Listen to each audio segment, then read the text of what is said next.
கிறிஸ்துவுக்குள் எனக்கு அன்பான இறை மக்களே, இயேசு இந்த உலகத்தில் வாழ்ந்த நாட்களில் ஊழியத்தின் கடைசி நாள் இரவு அவர் வியாகுலத்தோடு காணப்படுகிறார். திகிலின் இரவாய் அவருக்கு இருந்தது. வியாழன் இரவில் அவர் இரவு விருந்தை முடித்துவிட்டு, ராபோஜனத்தை முடித்துவிட்டு உடனடியாக கெத்செமனே தோட்டத்துக்கு போகிறார். அதுதான் அவருடைய ஊழிய நாட்களின் கடைசி இரவு, வியாழன் இரவு. அங்கே சென்று அவர் முழங்கால் படியிட்டு ஜெபம் பண்ணுகிறார். தரையில் விழுந்து ஜெபம் பண்ணுகிறார். நாம ஜெபம் பண்ணுவோமா? தரையில விழுந்து ஜெபம் பண்ணுகிறார். முகங்குப்புற விழுந்து ஜெபம் பண்ணுகிறார். இப்படி அவர் 3 முறை ஜெபம் பண்ணுகிறார். என்ன சொல்லி ஜெபம் பண்ணுகிறார்? என்ன சொல்லப்பட்டிருக்கு? இந்த பாத்திரம் என்னை விட்டு நீங்க கூடுமானால் நீங்கும்படி செய்யும், ஆகிலும் என் சித்தத்தின்படி அல்ல உம்முடைய சித்தத்தின்படி ஆக கடவுது என்று சொல்லி அவர் அங்கே ஜெபம் பண்ணுகிறார். 3 முறை அவர் வந்து பார்க்கும் பொழுது அவர்கள் சீடர்கள் உறங்கிக் கொண்டே இருந்தார். அவர் என்ன சொல்லி சென்று ஜெபம் பண்ணினார்? நீங்கள் இங்கே தங்கி விழித்திருங்கள் என்று சொல்லிவிட்டு போய் ஜெபம் பண்ணுகிறார். வந்து பார்க்கிறப்பெல்லாம் தூங்கிட்டு இருக்கிறார். அவன் ஆண்டவர் சொல்லுகிறார், நீங்கள் 1 மணி நேரமாவது விழித்திருக்க கூடாதா என்று சொல்லுங்க.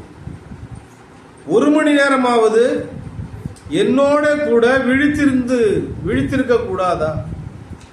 1 மணி நேரம் கூட அவங்களால விழிச்சிருக்க முடியும். வந்து பார்க்கிறப்பெல்லாம் தூக்கத்திலே இருக்கிறார். அவர் வியாகுலத்தோடு ஜெபம் பண்ணிக்கிட்டு இருக்கிறார். தரையில விழுந்து ஜெபம் பண்ணுகிறார்.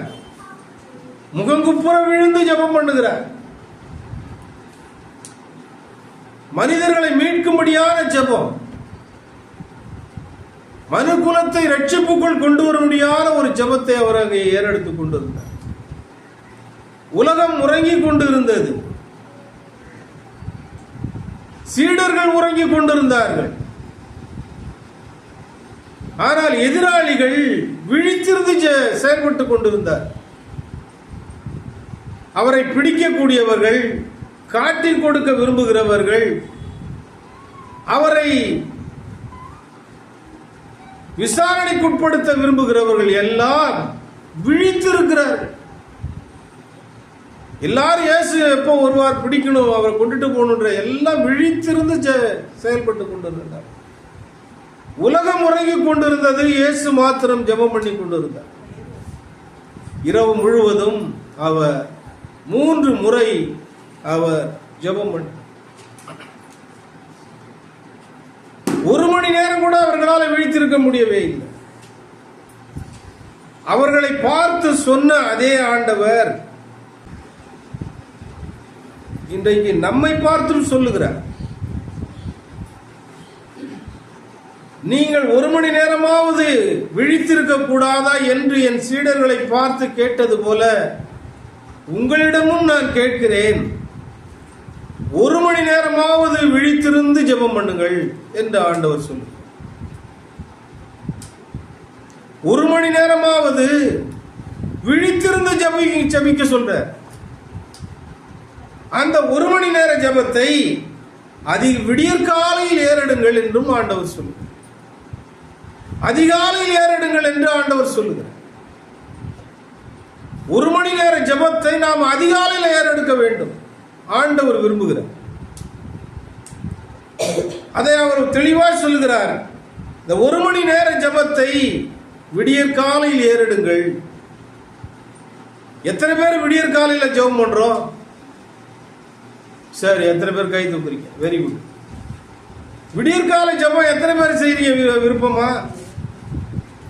1 மணி நேரம் எத்தனை பேர் ஜெபம் பண்றீங்க? 1 மணி நேரத்துக்கு மேல எத்தனை பேர் ஜெபம் பண்றீங்க? அம்மா கை தூக்கிட்டே இருக்கிறாங்க. எத்தனை மணி நேரம் ஜெபம் பண்றீங்கன்னு தெரியல. சரி, அதனால மினிமம் டைம் அது 1 மணி நேரமாவது ஜெபியுங்கள் அப்படின்னு ஆண்டவர் நம்மை பார்த்து சொல்லுகிறார். 1 மணி நேரம் என்பது மினிமம் டைம். அதனால அதிகாலை ஜெபத்தை எந்த அளவுக்கு நாம் ஏறெடுக்கிறோமோ ஆண்டவருடைய ஆசீர்வாதங்களை அளவில்லாமல் பெற்றுக்கொள்ள முடியும். இயேசு அப்படித்தான் அந்த உலகத்தில் வாழ்ந்த போது ஜெபம் பண்ணினார். மார்க்கு, நீங்க ஒரு வசனத்தை எடுத்து பாருங்க. மார்க்கு 1:35 வாசிங்க. அவர் அதிகாலையில் இருட்டோட எழுந்து புறப்பட்டு வனாந்தரமான ஒரு இடத்திற்கு போய் அங்கே ஜெபம் பண்ணினார். இருட்டோட எழுந்து ஜெபம் பண்ணினார். எல்லாவற்றையும் ஆண்டவர் நமக்கு மாதிரியை வைத்து சென்றிருக்கிறார். அவர் இருட்டோட எழுந்து சென்று வனாந்தரமான இடத்தில் ஓரிடத்தில் ஜெபம் பண்ணினார் என்று வாசிக்க. வனாந்தரமான இடத்தில் அவர் ஜெபிக்கக்கூடியவராய் இருந்தார். இந்த ஊழியத்தில் அவர் 40 நாட்கள் உபவாசம் இருந்து வனாந்தரத்தில் உபவாசம் இருந்து ஜெபம் பண்ணினார். வனாந்தரத்தில் 40 நாள் உபவாசம் இருந்து ஜெபம் பண்ணி அதன் பிறகுதான் ஊழியத்திற்கு புறப்பட்டார். இயேசு ஏன் வனாந்தரத்தில் உபவாசம் இருந்தார்? யாருக்கு தெரியும்? ஏன் கடவுள் உபவாசம் இருக்கணும்? ஏன் ஆண்டவர் வனாந்தரத்தில் போய் ஜெபம் பண்ணணும்? ஏன் இயேசு வனாந்தரத்தில் ஜெபம் பண்ணார்? வனாந்தரத்தில் ஜெபம் பண்ணி அவர் பெற்றுக்கொண்டது என்ன? வேதத்தில் எழுதப்படவே இல்லை. ஆனால் ஆண்டவர் சொல்லுகிறார், நான் வனாந்தரத்தில் உபவாசம் இருந்து ஜெபித்து அக்கினி அபிஷேகத்தை பெற்றுக்கொண்டு புறப்பட்டேன் என்று சொன்னார்.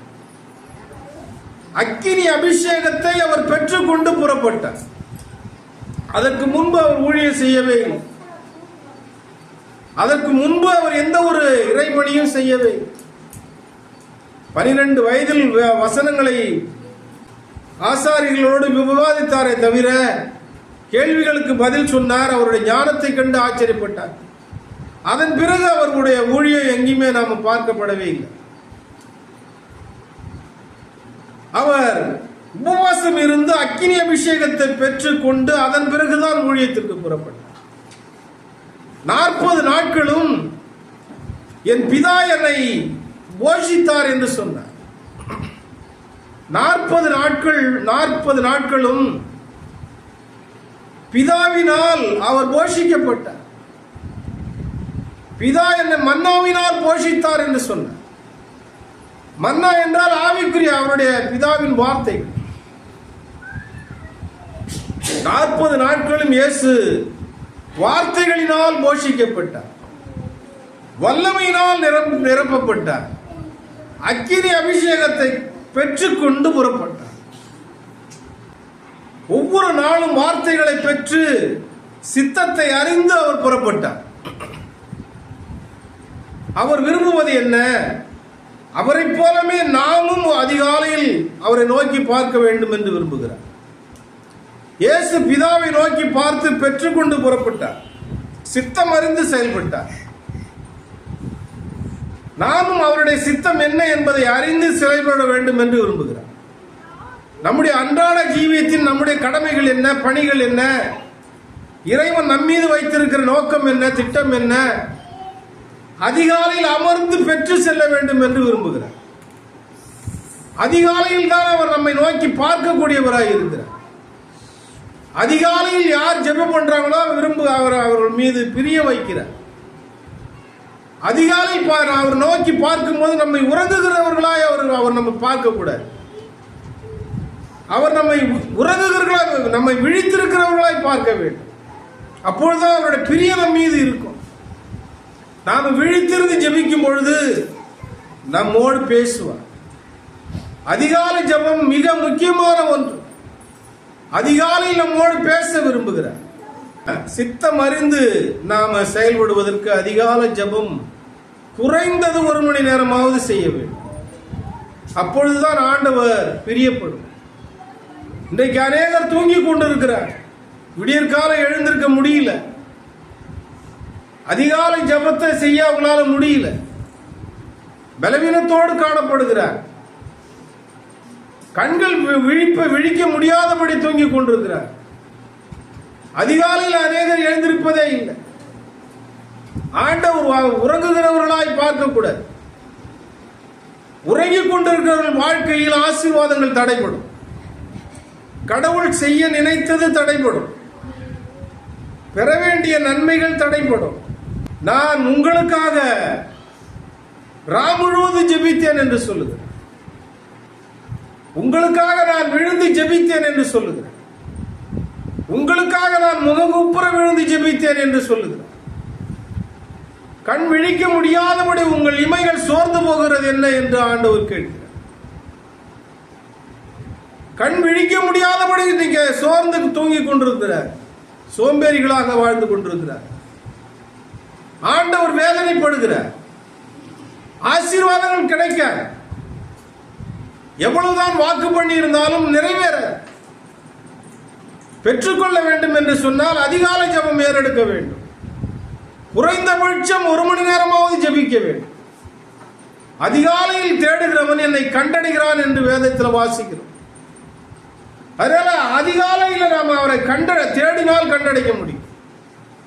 என்னை தேடி வாருங்கள், என்னை காண்பீர்கள் என்று சொல்லுகிறார்.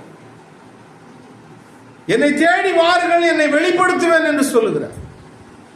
என்னை தேடி வாருங்கள், என் குரலை கேட்பீர்கள் என்று சொல்லுகிறார். அதனால் அவருடைய குரலை கேட்க வேண்டும் என்று சொன்னால் அதிகாலையில் தேட வேண்டும். கண்டடையத்தக்க சமயத்தில் அவரை நோக்கி தேடுகிறா இருக்கணும்.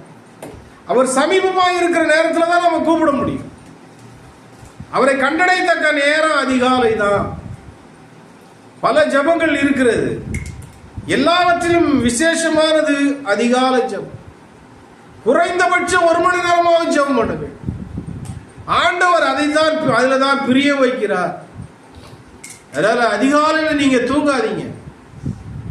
எழுந்திருக்க முடியாத பலவீனம் இருக்கும், விட்டுடாதீங்க. ஆசீர்வாதங்கள் தடைபடும்.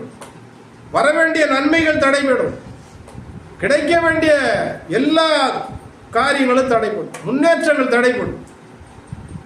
எல்லாவற்றிலும் இருக்கிற தடைகள் விலக வேண்டும் என்று சொன்னால் அதிகாலை ஜெபத்தை அதிக நேரம் ஏறெடுங்கள் என்று ஆண்டவர் சொல்லுகிறார். அதிகாலை ஜெபத்தை அதிக நேரம் ஏறெடுங்கள். அப்பொழுது என் பிதா உங்கள் பேரில் பிரியப்பட்டு உங்களுக்கு வாக்கு பண்ணினதை நிறைவேற்றுவார் என்று ஆண்டவர் பேசுகிறார். உங்களுக்கு வாக்கு பண்ணின காரியங்கள் அநேகம் இருக்கலாம். உங்களுக்கு தருவேன் என்று சொன்ன காரியங்கள் அதே அநேகம் இருக்கலாம். வாழ்க்கையில் உங்களுக்காக கொடுக்க நினைத்த திட்டங்கள் அநேகம் இருக்கலாம். உங்களுக்கு எதை கொடுக்க விரும்பினாலும், எதை செய்ய ஆண்டவர் விரும்பி இருந்தாலும் நீங்க பெற்றுக்கொள்ள வேண்டும் என்று சொன்னால் அதிகாலையில் எழுந்து ஆண்டவரை நோக்கி பார்க்க வேண்டும். அதிகாலையில் அவரை தேடுவதுதான் நமக்கு மிக முக்கியமான ஒன்றாயிரு. இந்த அதிகாலை ஜெபத்தின் மேன்மையை அநேகர் அறிந்திருந்தார்கள்.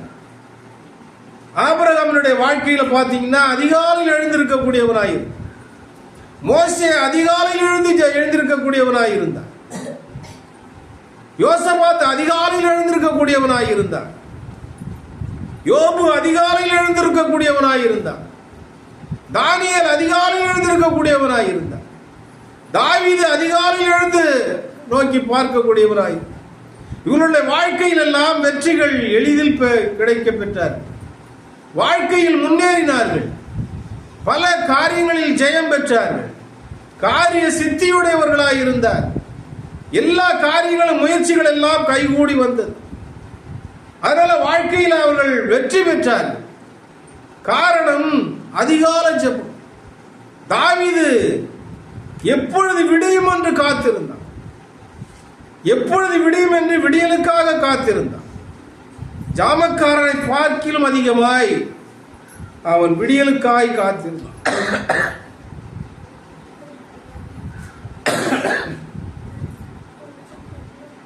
அதனால அவன் சொல்லுகிறான், மானானது நீரோடையை வாஞ்சித்து கதறுவது போல தேவனே என் ஆத்துமா உண்மையே நோக்கி வாஞ்சித்து கதறுகிறது என்று சொன்ன. அதிகாலை ஜெபத்தின் மேன்மையை தாவீது நன்கு அறிந்திருந்தான். அதனால அவன் அதிகாலை ஜெபத்தை ஒரு நாள் விடவே இல்லை. விடியலுக்காக காத்திருந்தான். வாஞ்சி உள்ளவனாயிருந்தான், தாகமுள்ளவனாயிருந்தான். கடவுளை பார்க்க வேண்டும் என்பதுதான் அவருடைய தாகம். அவரை நோக்கி பார்த்து, அவரை நோக்கி விண்ணப்பிக்க வேண்டும், அவருக்காக பாட வேண்டும். இதுதான் அவனுடைய விருப்பமாக இருந்தது. வேதத்தில் அவன் சொல்லுகிறான், நீங்க வாசிங்க, வேதத்தில் ஒரு வசனம் இருக்கு, வாசிங்க. சங்கீதம் 108 வாசிங்க. 108ல் 2 வாசிங்க.